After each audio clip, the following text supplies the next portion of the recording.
नमस्कार,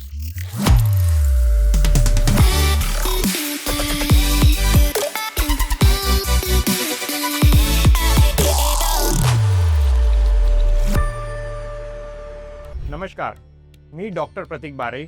आज आपणास भेटलो आहेत योगासनाबद्दल शॉर्टमध्ये माहिती देण्यासाठी. नक्कीच योगाबद्दल तर सगळ्यांना माहिती आहे, पण मी आज अशी माहिती देणार आहे की त्याच्या रिलेटेड आपल्याला चालू असलेल्या बिमाऱ्या ज्या रेग्युलरमध्ये असतात, जसं BP झालं, शुगर झालं, जॉईंट प्रॉब्लेम झालं, यामध्ये पर्टिक्युलर कुठल्या योगासनाची कशी फायदा होतो त्याबद्दल मी आज तुम्हाला माहिती देणार. व्यायाम हे दोन प्रकारचे असतात. एक असतात रेझिस्टन्स एक्झरसाइजेस, दुसरे असतात स्ट्रेंथनिंग एक्झरसाइजेस. या दोघांमधला फरक जाणून घेणे खूप आवश्यक आहे.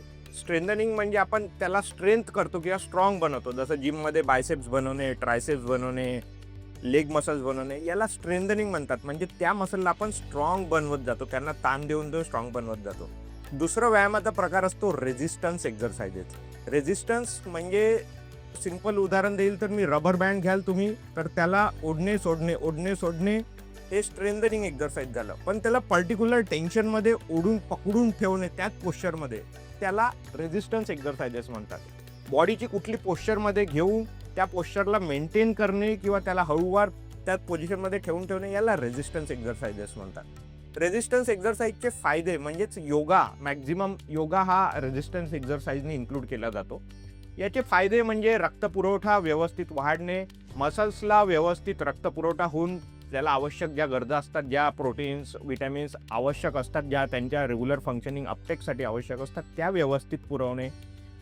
सिम्पॅथेटिक आणि पॅरासिम्पॅथेटिक ॲक्टिव्हिटी हे दोन बॉडीचे ऑटोनॉमिक नर्वस सिस्टीम असतात, जे बॉडीला कंट्रोल करतात. हृदयाचे ठोके, श्वसन, अनकॉन्शियस माइंडद्वारे ह्या गोष्टी ऑटोमॅटिक कंट्रोल केल्या जातात.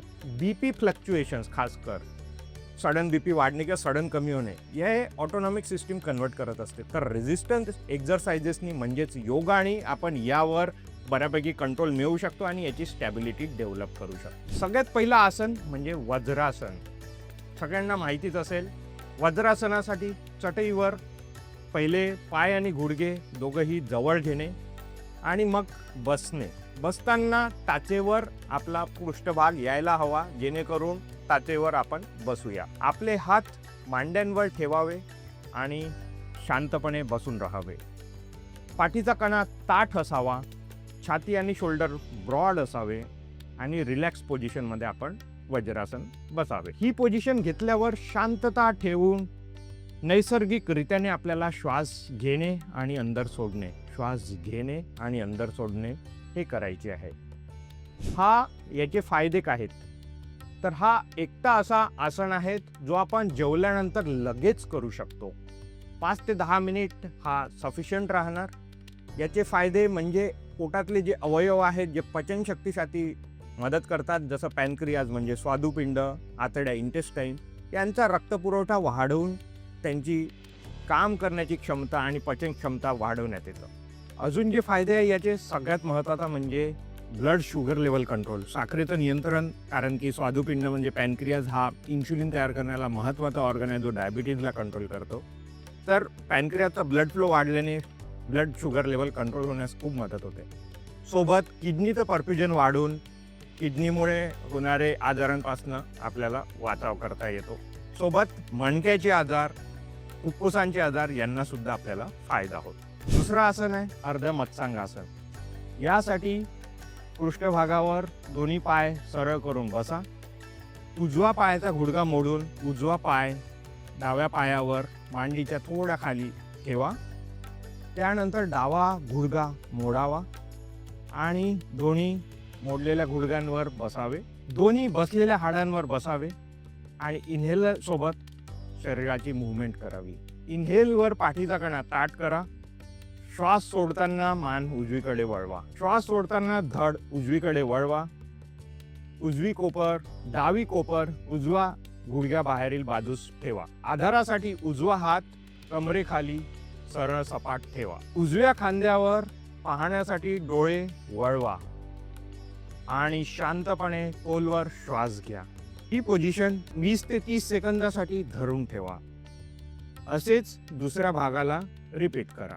या आसनाचे फायदे हे आतड्यांमधले पोटामधले जे अवयव आहेत, जसं लिव्हर झालं, पॅनक्रियास झालं, मूत्रपिंड म्हणजे किडनी, या सगळ्या अवयवांवर याचे फायदे होतात. क्रिया उत्तेजित करणारा, पाठीचा खोलवर ताठपणा सरळ करणारा हा योग मानला जातो. या आसनाचे फायदे जे मी अवयव सांगितले त्यांच्या सोबत पाठीचा कणा याला सरळ करण्यामध्ये आणि त्याची मोबिलिटी मेंटेन करण्यामध्ये मदत करते. तिसरं आसन आहे वक्रासन. यासाठी चटईवर लांब पाय करून बसा. उजवा गुडघा वाकवा. उजवा पाय डाव्या गुडघ्याच्या बाहेर जमिनीवर ठेवा. डावा पाय वाकवा आणि उजव्या नितंबाजवळ बाहेर ठेवा. श्वास आत घ्या. पाठीचा कणा ताठ ठेवा. बसलेल्या हाडांवर उंच बसा. श्वास बाहेर सोडा. श्वास सोडताना ट्रंक म्हणजे धड हे उजवीकडे वळवा. डावा हात उजव्या गुडघ्यावर ठेवा. डावा हात पकडण्याचा प्रयत्न करत उजवा हात वळवा. उजवा हात पाठीमागे घ्या. उजव्या खांद्यावर बघा. श्वास धरा आणि धरून ठेवा. स्थिर श्वास घ्या. 20 ते 30 सेकंद ही पोझिशन पकडून ठेवण्याचा प्रयत्न करा आणि श्वास घेत राहा. असेच दुसऱ्या बाजूला पण करा. या आसनाचे सुद्धा जवळपास सारखेच फायदे आहेत. पोटामधल्या ॲब्डोमिनल ऑर्गन्स जसं झालं किडनी, स्वादुपिंड, लिव्हर या सगळ्यांचं आणि सोबत इंटेस्टाईन म्हणजे आतड्या यांची पचनशक्ती आणि फंक्शनिंग वाढवल्या जातं. सोबत खांदे आणि छातीचे जे मसल्स आणि बोन आणि जॉईंट्स आहेत यांना सुद्धा फायदा होतो. नंतरचं आसन आहे वीरभद्रासन. ताडासनात उभे राहा. डावा पाय 3 ते 4 फूट मागे घ्या आणि 45 डिग्री बाहेरच्या भागाला वळवा. उजवा पाय सरळ पुढे ठेवा. डाव्या पायाची टाच संरेखित करा. श्वास अंदर घ्या आणि दोन्ही हात वर करा. दोन्ही हातांचे तळवे जोडलेले सुद्धा ठेवू शकता. श्वास हळूवार सोडा आणि उजवा गुडघा 90 अंश पर्यंत वाकवा. गुडघा घोट्याच्या वर ठेवा. डाव्या पायाची बाहेरील टोक चटईमध्ये दाबून नीट घट्ट पकडून ठेवा. तुमचे अंगठे वर करा. छाती वर करा. पाठीचा कणा लांब करा. शक्य तितके चौरस करा आणि ही पोझिशन 20 ते 30 सेकंदापर्यंत धरून ठेवा. 20 ते 30 सेकंद धरून ठेवल्यानंतर श्वास आत घ्या. गुडघ्याची पोझिशन सरळ करा. बाहेर येण्यासाठी दुसऱ्या बाजूला पुनरावृत्ती करा. या आसनाचे फायदे, सगळ्यात महत्त्वाचा फायदा होतो हृदय आणि रक्तवाहिन्यांवर. हार्ट आणि आर्टरीजची कॅपॅसिटी, सहनशक्ती वाढवते आणि रक्तपुरवठा योग्य करण्यासाठी उत्तेजित करते. ओव्हरऑल या आसनाने पूर्ण शरीराला फायदा होतो और शरीराची संतुलन आणि बॅलेन्स आणि मसल स्ट्रेंथ या गोष्टीत वाढवण्यास मदत होते. 5वं आसन मलासन. पाय रुंद ठेवून उभे राहा. पायाची बोटे 45 अंशापर्यंत बाहेर निघाली असावी. प्रार्थना स्थितीमध्ये पायाचे तळवे छातीजवळ आणा. तुमचे तळवे छातीजवळ एकत्र आणा. श्वास घ्या आणि श्वास सोडताना हळूहळू तुमचे गुडघे वाकवा आणि हळूहळू स्क्वॅटमध्ये खाली जा.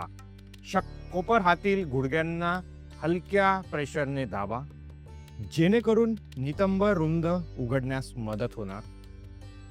पाठीचा कणा लांब आणि छाती मोकळी ठेवा. पाठीचा कणाला वाक येऊ देऊ नका. 20 ते 30 सेकंद ही पोझिशन धरा. खोल श्वास घ्या आणि त्यानंतर हळूहळू वर या. मलासनामुळे कुल्ले आणि सांधेचा कणा उघडतो. या आसनाचे फायदे, या आसनामुळे कुल्ले आणि मांडीचा सांधा उघडतो. पेल्विक फ्लोअर सक्रिय होतो. पचन व मूत्रपिंडाचे कार्य उत्तेजित होते. हे सर्वात नैसर्गिक असलेल्या पिंडांपैकी एक पिंड आहे. हे सर्वात नैसर्गिक मानवी विश्रांती केंद्रापैकी एक केंद्र आहे आणि ते या आसनाने उत्तेजित होते. 6वं आसन सूर्यनमस्कार. पाय एकत्र ठेवून तळवे जवळ घेऊन सरळ उभे राहा. श्वास घ्या आणि हात सरळ हळूवार वर करा आणि पाठीचा कणा ताठ करा. श्वास सोडत हात खाली घेत पायापर्यंत पोचवा. श्वास आत घ्या आणि उजवा पाय मागे घ्या. वरच्या दिशेने पहा श्वास परत घ्या आणि डावा पाय उजव्या पायाच्या दिशेने वळवा. श्वास सोडा आणि गुडघे, छाती, हनवटी जमिनीवर टेकवा. श्वास आत घ्या आणि तुमची छाती आणि मान कोब्रा पोझिशनमध्ये वर घ्या. श्वास सोडा आणि तुमचे नितंब पर्वतासनमध्ये वाढवा. श्वास घ्या आणि उजवा पाय तुमच्या छातीजवळ आणा. श्वास घेताना डावा पाय समोर आणा. श्वास सोडताना हळुवारपणे पूर्वरहित सगळ्यात सुरुवातीच्या पोझिशनमध्ये या आणि नमस्कार करा. श्वासाच्या हालचालींमध्ये या सूर्यनमस्कार मधले अलग अलग जे स्टेप्स आहेत त्यांचा समन्वय साधा आणि ही पूर्ण प्रक्रिया 4 ते 12 वेळेस रिपीट करा. सूर्यनमस्कार हा एक संपूर्ण शरीराचा व्यायाम आहे जो लवचिकता, चयापचय, पूर्ण शरीराचे रक्ताभिसरण या सगळ्या गोष्टींना योग्य बनवतो आणि एकूण चैतन्य सुधारतो, शरीराला उत्तेजना देतो, ऊर्जा वाढवतो, स्नायूंना बळकट करतो आणि मानसिक स्टॅबिलिटी, मनाचा संयम वाढवतो. याचे डायरेक्ट फायदे होतात ब्लड प्रेशरवर, हार्ट रेट कंट्रोल, हृदयाचे ठोके नियंत्रण, लंग्सची कॅपॅसिटी आणि लंग्सची स्ट्रेचेबिलिटी, सोबत सोबत पूर्ण शरीराचे कल्याण. सगळ्यात महत्त्वाची गोष्ट मनावर कंट्रोल आणि मनावर शिथिलता. त्यामुळे चिंता, झोप न येणे या सगळ्या गोष्टींना सुद्धा फायदा होण्याचे बऱ्यापैकी चान्सेस